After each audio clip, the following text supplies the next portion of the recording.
떨어지게 되어지면은 이제 들어와서 가져가시면 되잖아요. 근데 사람들이 대부분 어떻게 하냐면은 이렇게 생수 나눔 있으면 이렇게 쳐다봅니다. 한번 쳐다보고 그리고 그 아이스박스를 가서 봐요. 그럼 아이스박스에 이렇게 비어 있으면은 거기에 친절하게 적어놨어요. 비어 있으면은 냉장고 안에 있으니까 찾아가시라. 근데 대부분 이렇게 합니다. 아이스박스 한번 보고 교회 한번 보고 갑니다. 교회 들어오기 싫다라는 거예요. 아, 이게 교회를 향한 이 세상의 생각이구나. 교회를 이렇게 좀 오기가 힘든 지금 안 보여주셔도 됩니다. 공간이구나 라고 이제 생각을 하게 되는 것이죠. 어찌 보면 이 교회의 영광이라는 것이 과거처럼 많은 사람들이 몰려오는 그런 분위기가 아니라 멀리 해 나가고자 하는 그런 인식이 요즘 교회의 모습이지 않겠는가라는 생각을 해봅니다. 그러니 이제 교회의 영광은 끝이 났고 이제 무엇인가 막을 내리는 것은 아닌가라는 이제 생각을 해보게 되어집니다. 네, 여러분 성경은 이렇게 기록을 하고 있어요. 오늘 로마서 10장 11절 말씀입니다. 우리 함께 읽어보겠습니다.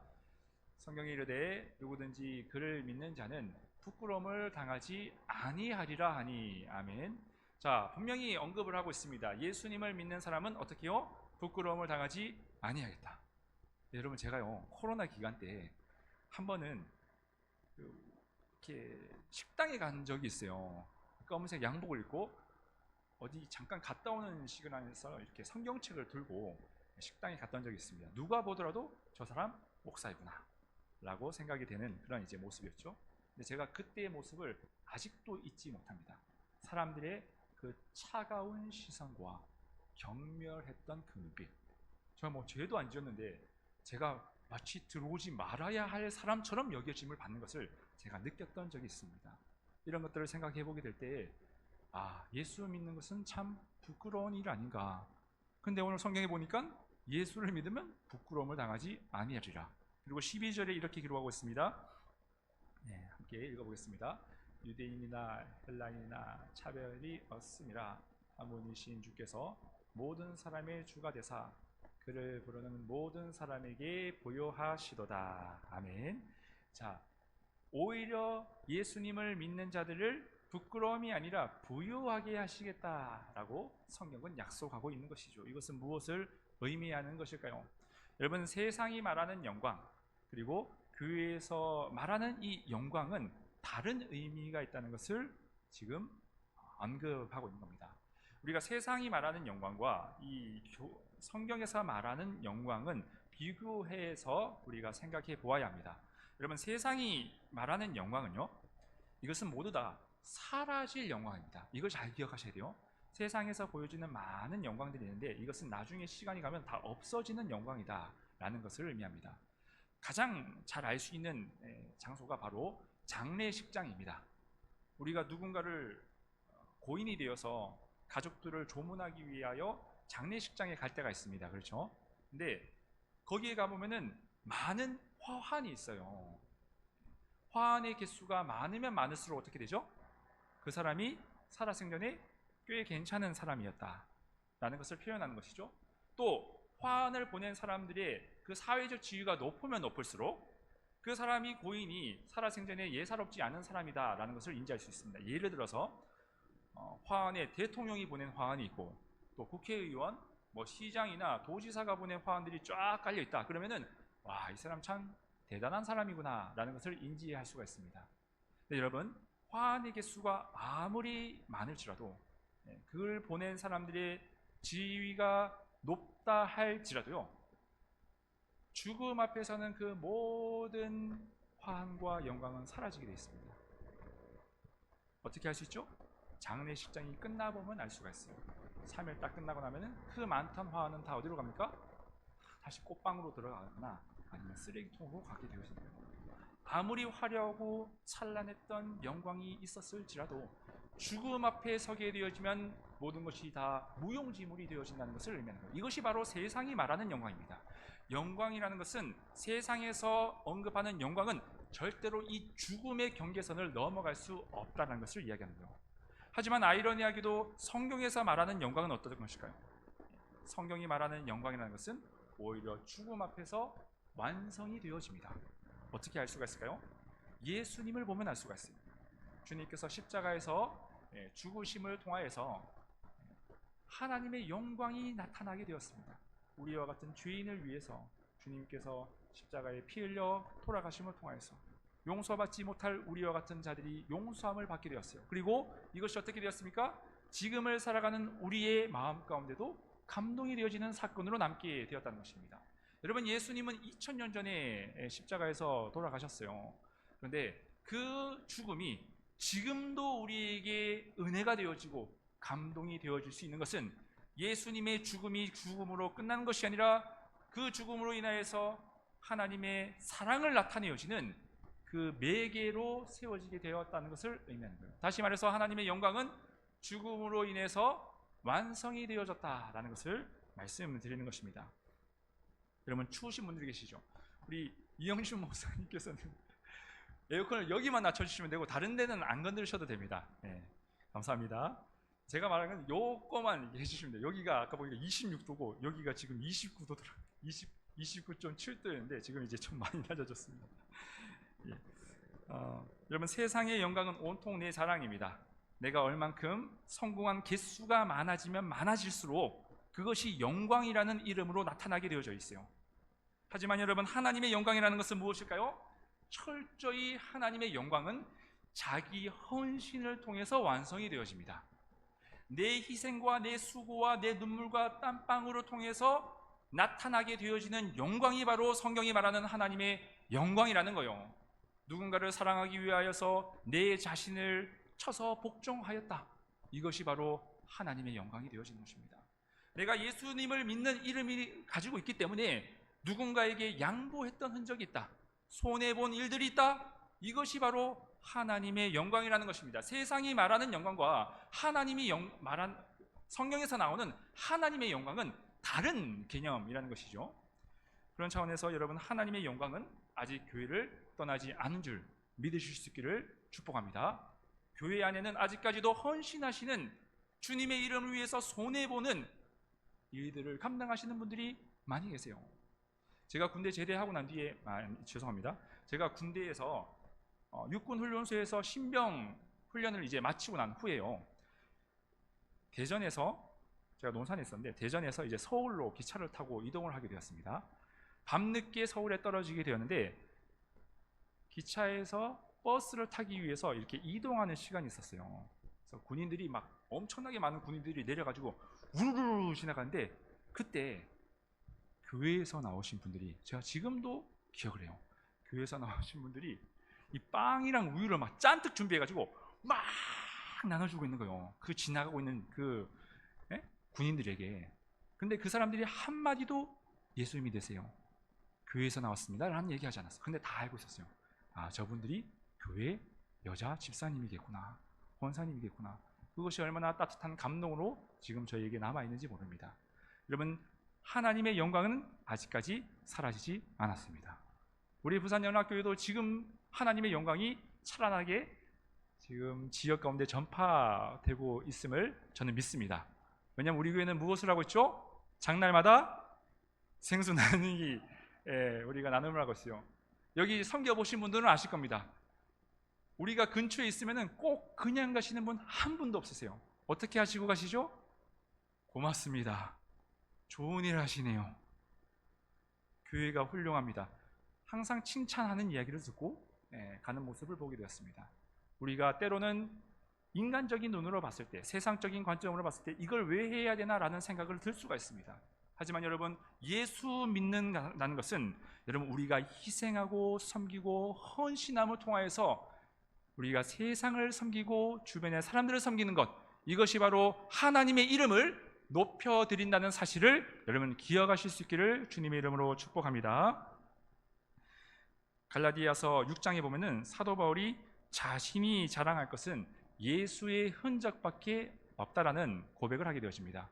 여기서 흔적이라는 이 헬라어 원문을 보게 되어지면은 상처라는 뜻을 가지고 있어요. 그러니까 자신이 자랑할 것은 상처밖에 없다. 어떤 상처죠? 복음을 증거하다가 그가 많은 환난과 핍박을 당했지 않습니까? 때로는 채찍에 맞기도 하였고 돌에 맞기도 하였고 사람들에게 폭행도 당하기도 하였었습니다. 그러기에 바울의 몸에는 많은 상처, 흉터들이 있었습니다. 그런데 바울이 지금 자기가 자랑할 것은 하나밖에 없다고 했어요. 바로 내가 복음을 증거하다가 얻게 되어진 이 상처의 흉터, 흔적, 이것만이 나의 자랑할 것이다. 바울은요, 자랑할 것이 참 많은 사람이었습니다. 그는 먼저 가말리엘의 제자였습니다. 지금으로 치자면 서울대, 연대, 연세대, 고려대 나온 거기서 졸업한 사람인 거예요. 거기에다가 본인은 바리새인 중에 바리새인이라고 고백하지 않습니까? 지금으로 치자면 특권 계층을 의미하는 것입니다. 그는 누가 보더라도 그 출신 성분과 그리고 학력이 남들보다 뛰어났던 사람이에요.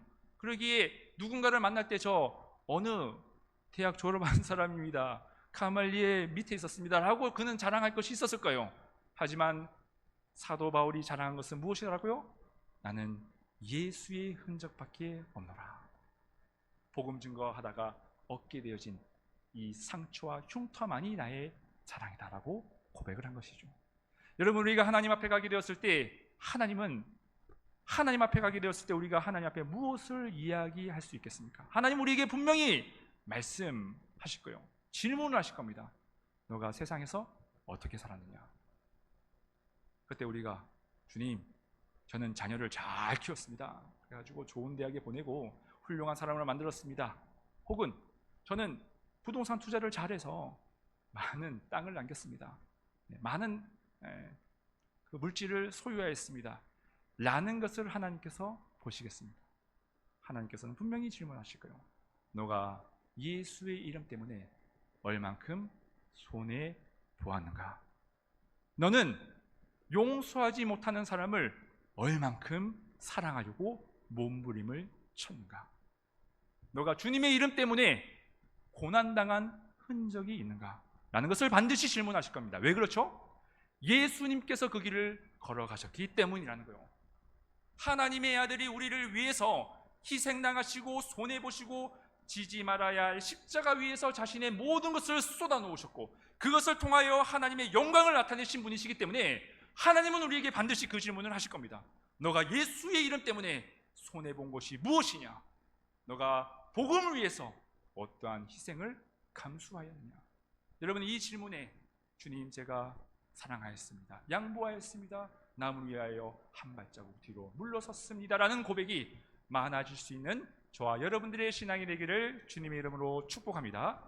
그것이 하나님의 영광이에요. 세상의 영광은 내가 무엇인가를 했던 것을 온통 나열하는 것의 자랑의 박물관이라면, 하나님의 영광이라는 것은 예수의 이름으로 인해서 고난받고 십자가의 길을 걸어간 흔적이 당당하게 하나님 앞에 내놓을 수 있는 영광이라는 것이죠. 하지만 여러분, 이것이 쉽지는 않습니다. 십자가의 삶을 살아가는 것이 무엇이 그렇게 편하겠습니까? 좁은 길이라고 성경은 분명히 언급하고 있습니다. 남들이 찾지 않는 길이다 라고 말씀하고 있습니다. 네, 여러분, 우리가 주님의 이름으로 행한 것에는 그 어떤 것도 실패가 없습니다. 주님의 이름을 가지고 손해본 것이 아니라는 것이죠. 제가 한 번에도 예전에 이런 예화를 들었을 겁니다. 어떤 선교사님이 계셨어요. 이분께서 오지에 들어가셔서 이제 복음을 전하기 시작했습니다. 그러면 선교사님 근처에 이 현지인들이 반드시 이렇게 서성거릴 수밖에 없습니다. 왜냐하면 이 선교사님들은 외국인이고 어찌됐든 간에 이 물질을 가지고 있기 때문에 주변의 사람들이 붙을 수밖에 없습니다. 아니다 다를까 꼭 예수님을 믿을 것처럼 이 선교사님에게 접근하는 사람들이 있었다라는 거예요. 하지만 선교사님은 이 복음을 받아들일 것처럼 여겨지니까 어떻게 하겠어요? 열심히 그들을 이제 섬기기 시작한 것이죠. 그래서 시간이 많이 걸리더라도 먼 거리임에도 불구하고 그 오지까지 들어가서 그 현지인들, 복음을 받아들일 것 같은 그 사람들을 위해서 많은 헌신을 하게 되었습니다. 그것을 몇 년 동안 진행을 하게 되었어요. 근데 아무리 열심히 성경을 가르치고 또 복음을 전해도 변하지를 않는 거예요, 사람들이. 그러던 중에 동네 주민이 와서 이 선교사님에게 이야기를 하는 겁니다. 지금 선교사님 주변에 있는 그 사람을 도와주지 마십시오. 왜냐하면 지금 그 사람은 선교사님을 속이고 있습니다. 선교사님이 돈이 있다는 사실을 알고 지금 이용을 하고 있다라고 동네 사람들에게 이야기를 하고 다녀요. 그러니까 그 사람 더 이상 도와주지 않아도 됩니다. 그 이야기를 들으니까 선교사님의 마음이 많이 아팠습니다. 하지만 그럼에도 불구하고 하나님께서 우리를 위해서 모든 것을 나누어 주신 것처럼 이분도 그 마음을 가지고 계속해서 그 이용하고 거짓말하는 그 현지인들을 도와주었습니다. 결국에 어떻게 되었을까요? 그 현지인은 결국에 떠났습니다. 선교사님에게 이용할 수 있는 모든 것을 다 이용하고 난 후에 끝내는 선교사님 복음도 받아들이지 않고 떠나게 되었어요. 어떻게 보면은 실패한 거겠죠? 근데 놀라운 일이 일어나게 됐어요. 이 선교사님에게 고자질을 했던 그 동네 주민이 있다라고 했잖아요. 그 사람이 복음을 받아들이고 예수님을 믿게 된 거예요. 왜냐하면은 이분이 보았을 때 처음에는 이 선교사님이 바보 같았다는 거예요. 외국인 선교사는 다 속도 없는가 보다. 아니 분명히 내가 이야기를 해줬음에도 불구하고 아주 저렇게 섬기고 사랑하는 것을 보니까 외국인 선교사는 다 바본가 보다 라고 했는데 계속해서 섬겨주고 그 현지인을 품으려는 모습을 보면서 예수 믿는 사람들은 다르구나. 뻔히 배신할 것 같은 그런 사람임에도 불구하고 품으려고 하는 그 모습이 대단하구나 라고 해서 그가 마음을 열고 복음을 받아들이게 되었다라는 제가 간증을 듣게 되었습니다. 여러분, 우리가 누군가를 위해서, 복음을 위해서, 예수 이름을 위해서 무엇인가 손해를 볼 때가 있습니다. 하지만 그것은 주님의 이름으로 행했더라면 그것은 결코 손해보는 일이거나 실패하는 일이 아님을 기억하실 수 있기를 주님의 이름으로 축복합니다. 내가 손해를 본다라면 여러분, 하나님께서 그것을 하나님의 방식과 하나님의 역사함으로 그들을 해결하여 주시기 때문입니다. 이 세상의 영광, 이 세상의 자랑을 부러워하지 말고 저 영원한 하늘나라를 바라보면서 예수님께서 걸어가셨던 그 길을 당당하게 걸어가시는 저와 여러분들의 신앙이 되기를 주님의 이름으로 축원합니다. 그래서 세상의 영광이 아니라 이 세상 가운데 하나님의 영광을 비추어낼 수 있는, 하나님의 영광을 비추어낼 수 있는 이 거울의 역할을 감당할 수 있는 저와 여러분들의 신앙이 되기를 주님의 이름으로 축복합니다.